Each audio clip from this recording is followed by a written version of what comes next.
Mi nombre es Ricardo Santamaría Burgos, soy técnico comercial y economista del Estado y en este momento director de Riesgo País y Gestión de Deuda de la Compañía Española de Seguro de Crédito a la Exportación.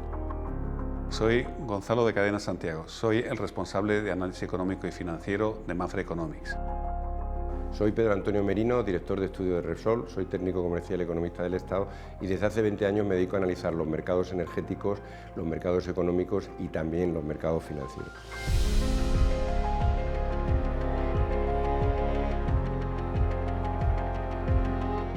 Buenos días, mi nombre es Lucía Bonet, soy especialista de Riesgo País de CESCE y os doy la bienvenida al primer episodio del videopodcast que organiza CESCE en colaboración con el Foro de Marcas Renombradas Españolas, en el que trataremos los temas de globalización e internacionalización con 3 ponentes del máximo nivel.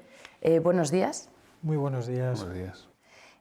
Ricardo, ¿consideras que la geopolítica es un nuevo elemento fundamental a valorar para las empresas?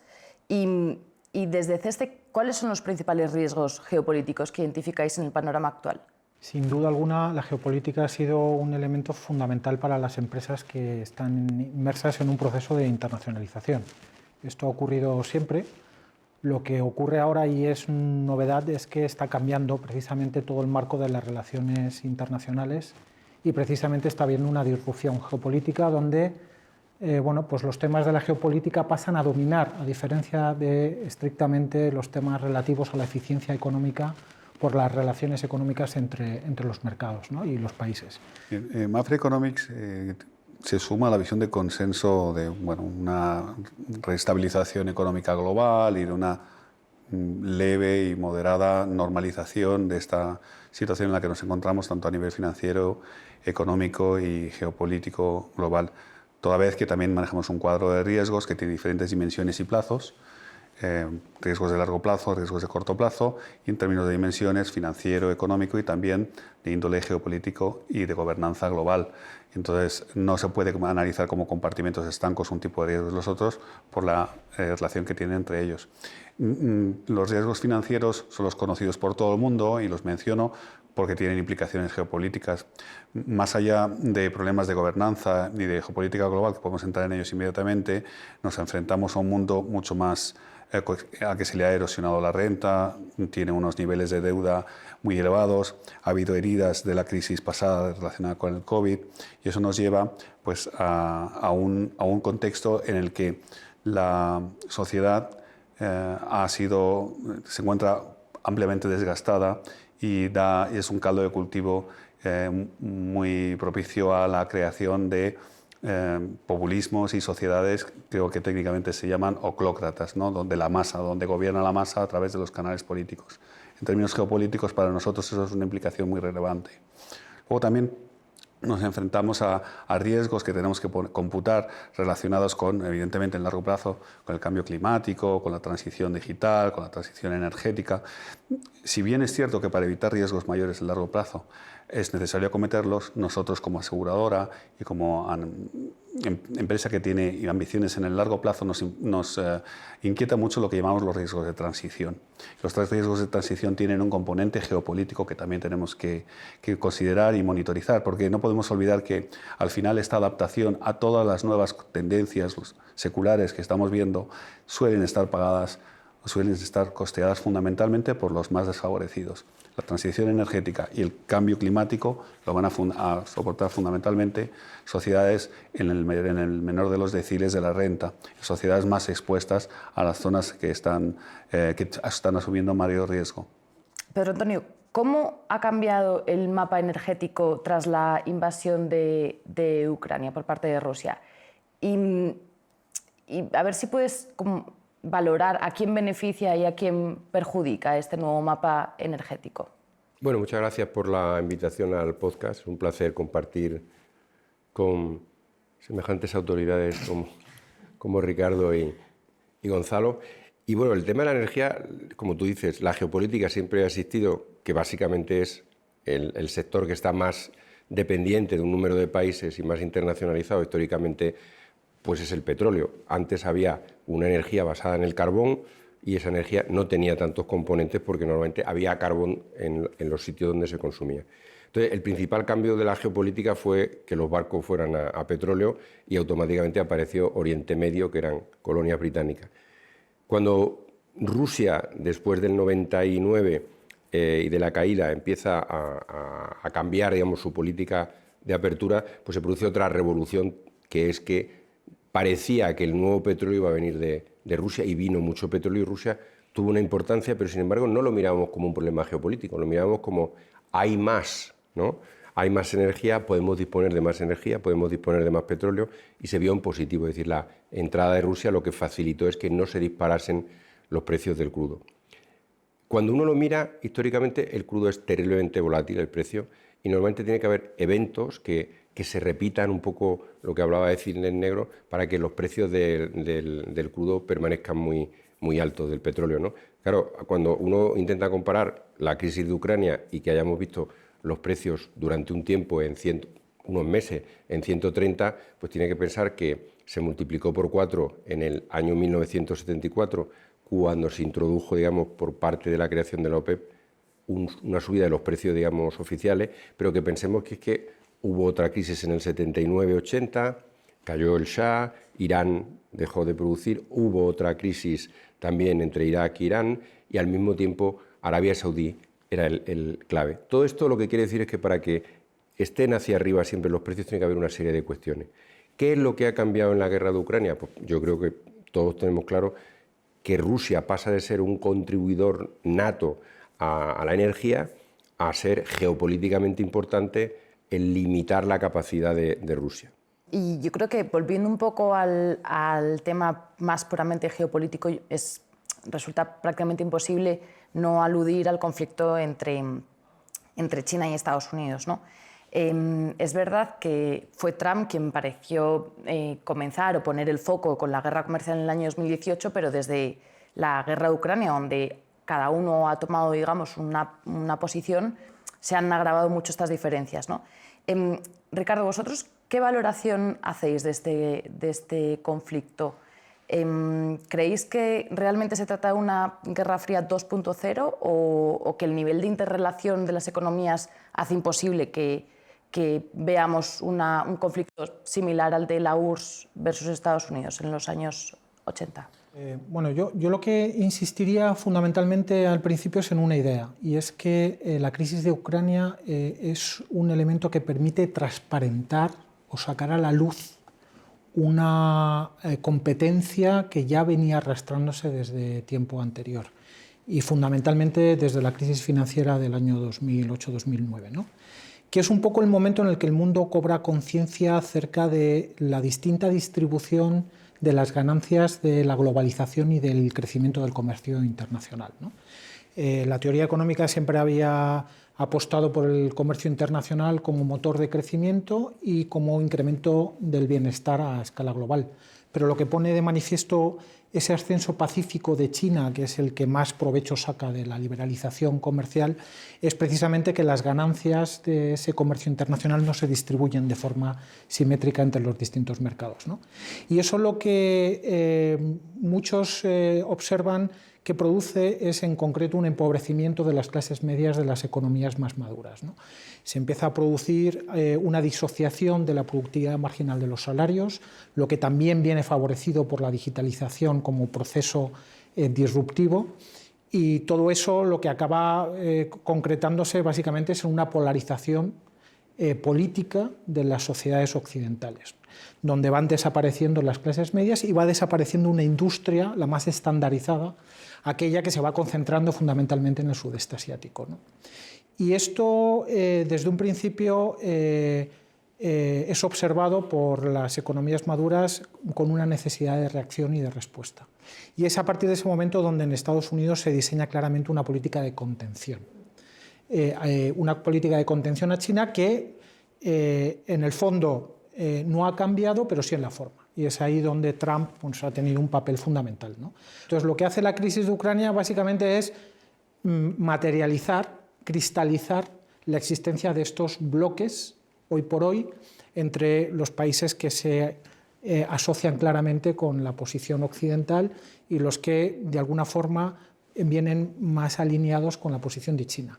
Ahora volvemos a mencionar y a hablar sobre el sur global, que yo creo que es un grupo de países muy distintos, ¿no?, que cada vez van a tener más peso en las alianzas, en las relaciones internacionales, ¿no? Pero me gustaría preguntarte, Pedro Antonio, en este contexto que Ricardo ha descrito, ¿no?, de mayor rivalidad geopolítica entre dos potencias económicas como son Estados Unidos y China, y enlazando un poco con los cambios en el mercado energético que has mencionado anteriormente, yo lo que me pregunto es qué hace Europa en este nuevo contexto, ¿no? ¿Qué hace la Unión Europea cuando no tiene independencia energética, sino que dependía, hablando del gas natural, antes de Rusia y ahora mucho más de Estados Unidos, pero es que a la vez tiene dependencia comercial de China, ¿no? ¿Puede realmente Europa buscar la autonomía estratégica en términos energéticos? ¿Puede realmente desvincularse y ser independiente energéticamente hablando con la transición energética o no? En mi opinión se puede hablar de autonomía estratégica, pero en tema de autonomía estratégica energética, entender que vas a ser independiente energéticamente es imposible. Incluso los Estados Unidos dependen de un precio, y cuando marginalmente ellos ya son exportadores, antes eran importadores, pues sube el precio internacional, se ven afectados por la subida porque puede derivar, como ya se puede exportar crudo, que estaba prohibido exportar crudo, pues lo podías llevar fuera y automáticamente se ven afectados. Entonces, marginalmente el precio del gas va a ser clave en los precios de la electricidad con el actual modelo que tiene Europa, y hay que pensar que hay un modelo en Europa, pero hay 27 o 28 realidades distintas. No es lo mismo la cantidad de gas que entra en la matriz de Holanda o de Italia que la que entra en España, que la que entra en Francia. Por lo tanto, el gas y la electricidad, la formación de precios es distinto, por no hablar de las subvenciones, pero siempre vamos a depender estratégicamente o energéticamente de otros países. Pero a mí me gustaría tratar de trasladar, ¿no?, estos análisis más teóricos a la experiencia de las empresas. Y en concreto, Gonzalo, viendo vuestra experiencia como una gran empresa globalizada como es Mapfre, ¿cómo os ha afectado este entorno de rivalidad y de competencia geopolítica? ¿Habéis tenido alguna piedra en el camino? Sí. Bueno, dado que Mapfre no solamente es una empresa financiera, sino que tiene un alto componente generil por toda la parte de sustitución de piezas, en automoción, en todos los temas de reparación de elementos de consumo, de gran consumo, de consumo doméstico, pues nos hemos visto afectados por la interrupción de las cadenas de valor. Ha habido que reorganizar las cadenas de suministro globales, sobre todo, por ejemplo, en el segmento de autos en determinados países. Y no solamente por la interrupción comercial, sino por la fuerte volatilidad nominal de las monedas en las que estamos en determinados países, por ejemplo, Turquía, Argentina, etcétera, etcétera. De la misma manera, pues, nos ha obligado también a ser mucho más consecuentes con la velocidad y volatilidad de la repreciación de determinados elementos que hay que incorporar en la política de precios de la empresa, con lo cual también hace necesario un ejercicio de reflexión sobre hasta dónde llegan los márgenes a los que estábamos acostumbrados en un contexto tan cambiante, y la toma de decisiones ha de hacerse mucho más rápido, mucho más fluida y mucho más teniendo en cuenta precisamente esos riesgos que hasta ahora eran más intangibles, como son los que emanan de la parte geopolítica. Luego, además, en este contexto obliga a provisionar mucho más, tenemos mayor necesidad de coberturas, seguros de riesgo, etcétera, etcétera, que también entran, pues, por un lado, en la parte de costes de producción. Hablaba Gonzalo de las cadenas globales de valor, hablábamos antes del sur global, ¿no?, donde estos países donde se produjo una deslocalización de los procesos productivos durante la época del auge de la globalización, ¿no?, de finales de los 90, principios de los 2000, ¿no? Y ahora, en este contexto de competencia entre bloques entre Estados Unidos y China, estamos viendo cómo Estados Unidos está presionando para que se produzca una relocalización de estas cadenas globales de valor, ¿no? Desde CESTE, ¿qué países creéis que va a tener que van a tener más importancia a la hora de reelegir los destinos donde se van a relocalizar, ¿no? Sí, bueno, para empezar hay que creer en la deslocalización como un proceso imparable y que además va a tener lugar. Y eso, hoy por hoy, no existe consenso que sea así.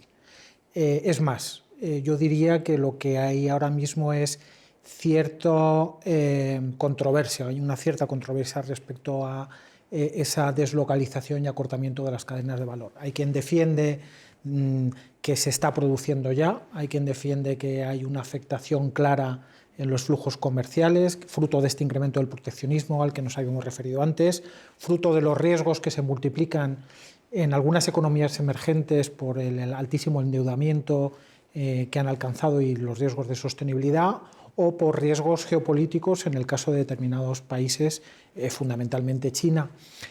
Lo cierto es que lo que sí que creo yo que tenemos que coincidir prácticamente todos es que esto difiere por sectores, clarísimamente. Bueno, entonces, en estos sectores más estandarizados, evidentemente está por ver si efectivamente hay una relocalización o un acercamiento o acortamiento de las cadenas de valor. Yo no lo tengo tan claro. Si se produce en algún momento puede ser incluso por otros problemas de transporte, derivados del transporte, el oligopolio internacional que existe en este momento del transporte marítimo. Hemos visto cómo el incremento multiplicado de los fletes durante los shocks de oferta pues, ha sido dramático para estos sectores y han tenido que intentar relocalizar rápidamente algunas industrias. Pero ahí está por ver un poco qué es lo que ocurre, ¿no?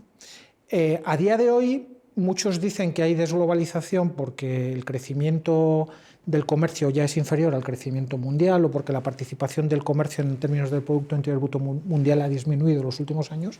Y sin embargo, hay otros que dicen que no se está produciendo porque precisamente nunca jamás Estados Unidos importó tanto de China como el año pasado. O la Unión Europea también, ¿no? Con este escenario, ¿no? Para las empresas españolas como Mapfre, ¿no? Que tienen presencia en los mercados que comentabas antes, en Turquía y en Latinoamérica, resulta muy complicado aprovechar esas ventajas, ¿no? que el aumento de presencia española puede tener. Y además, ¿cómo compite una empresa española en un país como Brasil, ¿no? Donde la presencia de China y las relaciones comerciales con China son mucho mayores que las españolas? Yo creo que hay que distinguir también la relación de esos países con China y cómo es esa misma relación con países como España. Si uno lo mira, por ejemplo, desde el prisma de la cuenta corriente, China es un enorme emisor de flujos de crédito a Latinoamérica, en Argentina, en otros países, mientras que España es el segundo emisor en inversión extranjera directa, al menos hasta hace un año o dos, no tengo las cifras muy... Eso condiciona mucho el tipo de relación comercial e industrial que tienen los dos países. Hay algo bueno que yo creo que ha hecho España, que es diferente a lo que hace China. Es que España busca alianzas en el propio país. Santander estaba con el Banco de Brasil operando, Mapfre, lo que fue Banco Real, Mapfre con el Banco de Brasil. En Turquía, Mapfre entra operando con Sigorta. Es decir, son siempre alianzas y caminos recorridos por los dos grandes jugadores, no un dominio de la empresa entrante intentando absorber, como otras entidades financieras, por ejemplo, hicieron en su momento a la empresa, al corporate que está en el sitio, ¿no? Y ese tipo de aproximación diplomática en términos de colaboración, yo creo que de momento hace un poco de película de freno a posibles reticencias. Otro vértice que creo que no se puede escapar es que no solamente Mapfre, pero algunas empresas españolas apuestan mucho por intentar establecer alianzas público-privadas en el país al que llegan.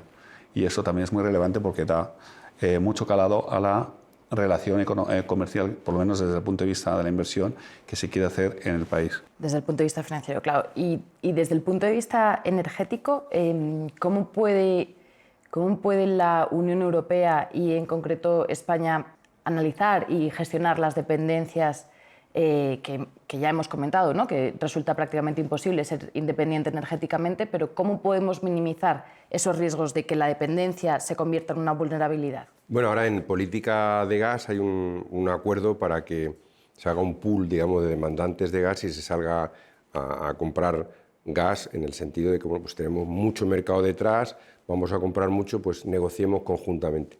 Yo creo que eso aporta marginalmente un pequeño beneficio, que es que hay empresas pequeñas que van a hacer un precio mejor, pero digamos que el reto sigue siendo el mismo, de dónde te lo traes, cómo te lo traes, y ya las empresas grandes, digamos, que tienen acuerdo. Lo que pasa es que estamos hablando mucho del sector energético, del sector tecnológico, del sector financiero, ¿no? Pero los tres yo creo que son sectores que se han beneficiado enormemente del proceso de globalización, ¿no? de los años 90 y principios de los 2000. Y yo creo que, aunque el panorama sea mucho más negativo y más incierto para las empresas, resulta innegable aceptar y asumir que la globalización ha traído una mejora colectiva de la sociedad, ¿no?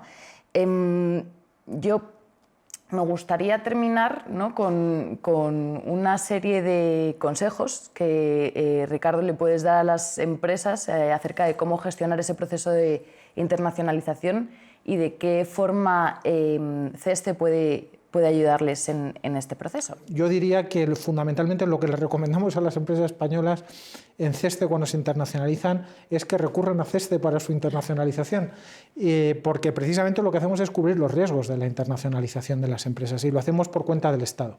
En ese sentido somos un servicio público, y especialmente los riesgos, pues, a medio y largo plazo, los riesgos de inversión, los riesgos comerciales a medio y largo plazo también, los riesgos de crédito a medio y largo plazo, y especialmente en los países, pues, que tienen mayor tasa de crecimiento durante los próximos años, que son los países emergentes. El WEU del Fondo Monetario Internacional del mes de abril atribuía a los países emergentes una tasa de crecimiento del 4% este año, los países asiáticos por encima del 5%, China por encima del 5%, y mientras que en Estados Unidos es del 1,6%, en la Unión Europea apenas llega al 1%, y en Latinoamérica, que no deja de ser una eterna promesa, apenas va a ser del 1,6%. Luego son los países más distantes y muchas veces los países emergentes y donde pueden existir mayores riesgos, aquellos, sin embargo, que ofrecen más oportunidades. Y en ese sentido, yo lo que diría a las empresas españolas es que, bueno, pues que vengan, que por favor nos cuenten qué necesidades son las que tienen, y desde CESTE bueno, pues trataremos lógicamente de cubrir esos riesgos y de garantizar el éxito de las empresas. Pues muchas gracias a los tres por esta conversación tan fructífera e iluminadora, y os esperamos en un nuevo episodio.